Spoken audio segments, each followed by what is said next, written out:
marami pong mga bagay na nangyari. Everything has been said and done. So, Wow! wala na talagang chance. Talaga? Natuldo ka na yon? Yes. Bakit? Ano yung naging rason para masabi mong tapos na kayo talaga? Eh, kasi nakita ko masaya na siya. May iba na siya.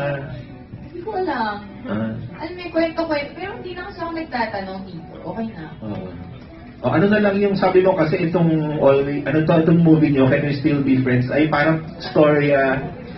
Sabi mo parang storya mo with your ex. As in, super. Alin doon? Alin party doon yung Lahat po, lahat. Talaga? Pero na lang yung kaya nga tanong pa rin to hanggang ngayon sa akin eh. Kasi naalala ko na may time na we were on off, pero hindi malinaw sa amin, ano ba, tayo pa ba or hindi. Pero we still do see each other.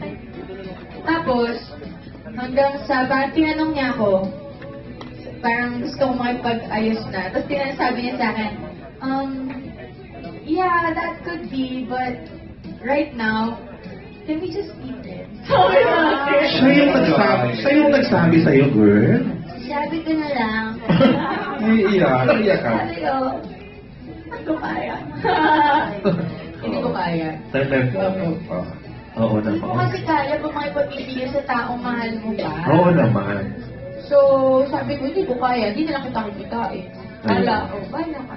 So ngayon, natanggap mo na, moving on ka na. Opo. Okay, good for you. Thank you. Yan. Thank you. Thank you. Nakakatuwa ka, girl.